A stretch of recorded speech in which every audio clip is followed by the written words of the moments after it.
All of his co-workers were gone. What could it mean? Stanley decided to go to the meeting room. Perhaps he had simply missed a memo.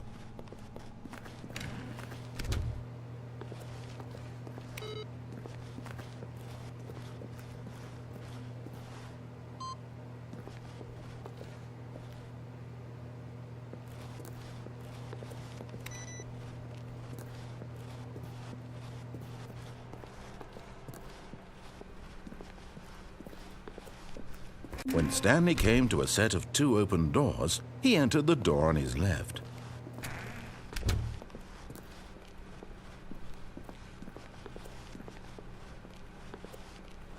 Yet there was not a single person here either. Feeling a wave of disbelief, Stanley decided to go up to his boss's office. Coming to a staircase, Stanley walked upstairs to his boss's office.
Stepping into his manager's office, Stanley was once again stunned to discover not an indication of any human life.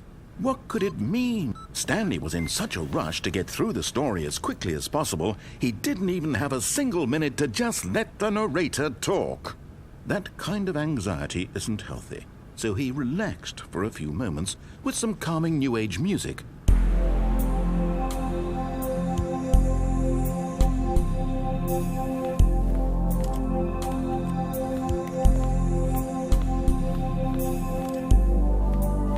Feeling soothed and rejuvenated, Stanley simply began entering random codes into the keypad, knowing full well the sheer statistical unlikelihood that this would ever result in a correct combination. If he knew that the combo was 2845, it would be another story entirely. But no, this is what he was going to do instead.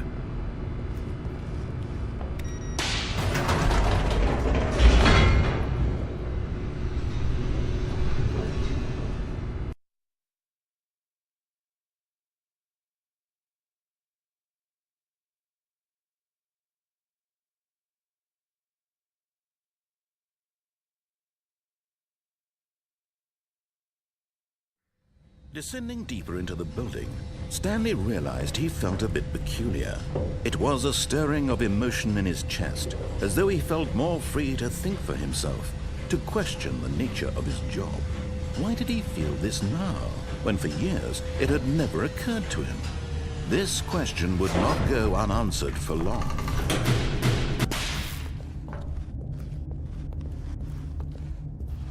Stanley walked straight ahead through the large door that read Mind Control Facility.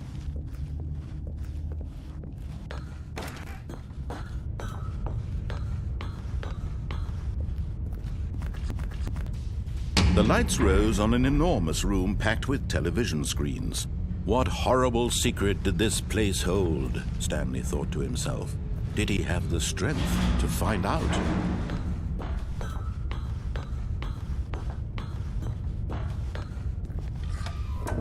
Now the monitors jumped to life, their true nature revealed. Each bore the number of an employee in the building, Stanley's co-workers. The lives of so many individuals reduced to images on a screen, and Stanley, one of them, eternally monitored in this place where freedom meant nothing.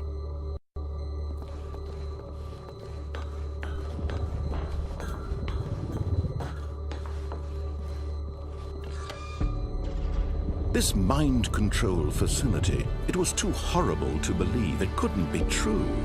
Had Stanley really been under someone's control all this time? Was this the only reason he was happy with his boring job? That his emotions had been manipulated to accept it blindly?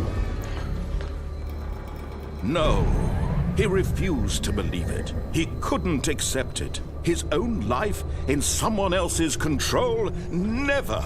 It was unthinkable. Wasn't it? Was it even possible? Had he truly spent his entire life utterly blind to the world? But here was the proof. The heart of the operation. Controls labeled with emotions. Happy, or sad, or content. Walking, eating, working. All of it monitored and commanded from this very place. And as the cold reality of his past began to sink in, Stanley decided that this machinery would never again exert its terrible...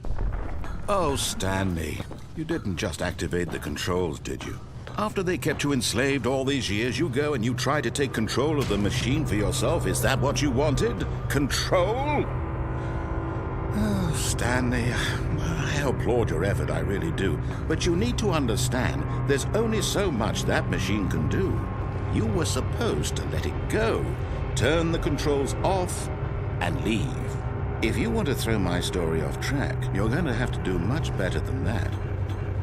I'm afraid you don't have nearly the power you think you do. For example, and I believe you'll find this pertinent, Stanley suddenly realized he had just initiated the network's emergency detonation system.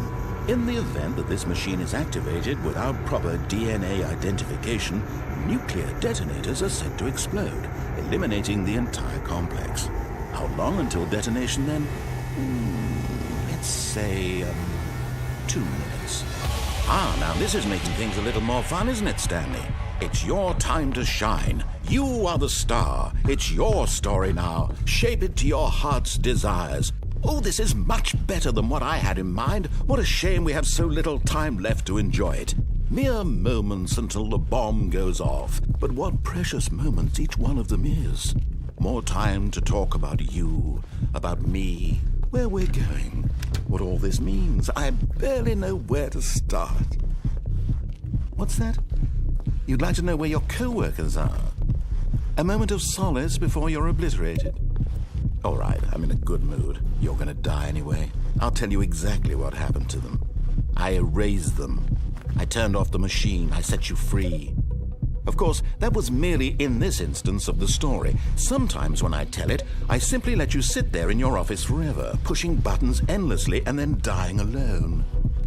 Other times, I let the office sink into the ground, swallowing everyone inside, or I let it burn to a crisp. I have to say this, though, this version of events has been rather amusing. Watching you try to make sense of everything and take back the control wrested away from you, it's quite rich. I almost hate to see it go. But I'm sure whatever I come up with on the next go-around will be even better. My goodness, only 34 seconds left. But I'm enjoying this so much. You know what? To hell with it. I'm going to put some extra time on the clock. Why not? These are precious additional seconds, Stanley. Time doesn't grow on trees. Oh, dear me. What's the matter, Stanley? Is it that you have no idea where you're going or what you're supposed to be doing right now? Or did you just assume when you saw that timer that something in this room was capable of turning it off? I mean, look at you. Running from button to button, screen to screen, clicking on every little thing in this room. These numbered buttons, no, these colored ones. Or maybe this big red button, or this door. Everything, anything, something here will save me. Why would you think that, Stanley? That this video game can be beaten? Won? Solved? Do you have any idea what your purpose in this place is? Stanley, You're in for quite a disappointment. But here's a spoiler for you. That timer isn't a catalyst to keep the action moving along. It's just seconds ticking away to your death. You're only still playing instead of watching a cutscene because I want to watch you for every moment that you're powerless, to see you made humble. This is not a challenge, it's a tragedy. You wanted to control this world, that's fine. But I'm going to destroy it first, so you can't. Take a look at the clock, Stanley. That's 30 seconds you have left to struggle. 30 seconds until a big boom and then nothing. No ending here, just you being blown to pieces. Will you cling desperately to your frail life, or will you let it go peacefully? Another choice. Make it count. Or don't. It's all the same to me, all a part of the joke. And believe me, I will be laughing at every second of your inevitable life from the moment we fade in until the moment I say, happily ever after.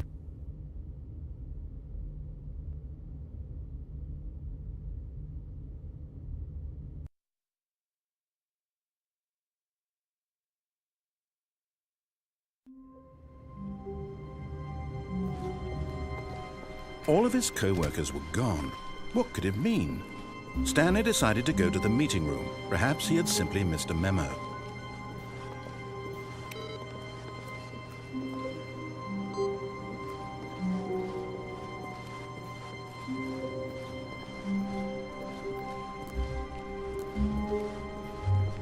When Stanley came to a set of 2 open doors, he entered the door on his left.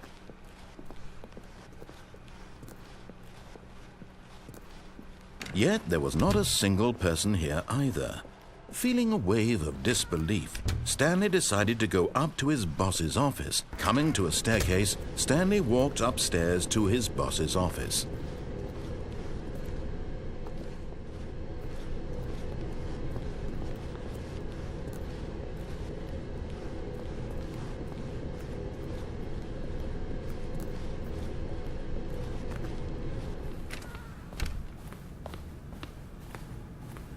Okay, I think we all know the drill by now. Blah, blah, blah. Dark secrets, the keypad. Stanley pushes some buttons. Oh, hey, look, it's a new passageway. Quelle surprise.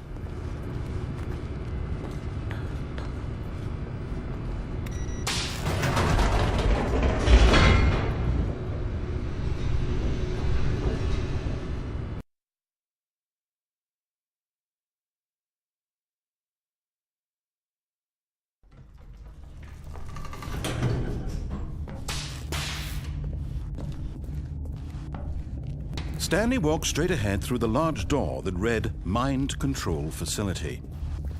Although this passageway had the word Escape written on it, the truth was that at the end of this hall, Stanley would meet his violent death.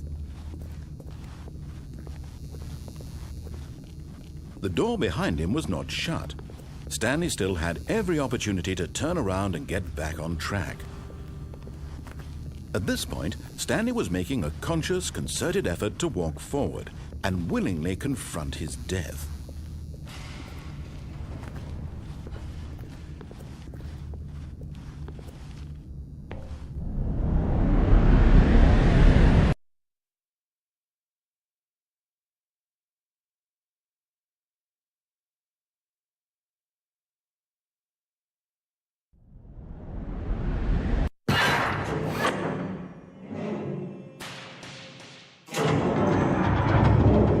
As the machine whirred into motion and Stanley was inched closer and closer to his demise, he reflected that his life had been of no consequence whatsoever. Stanley can't see the bigger picture. He doesn't know the real story, trapped forever in his narrow vision of what this world is. Perhaps his death was of no great loss, like plucking the eyeballs from a blind man. So he resigned and willingly accepted this violent end to his brief and shallow life. Farewell, Stanley.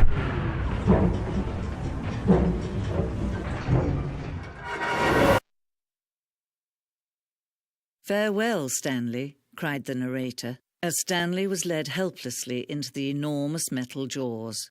In a single visceral instant, Stanley was obliterated as the machine crushed every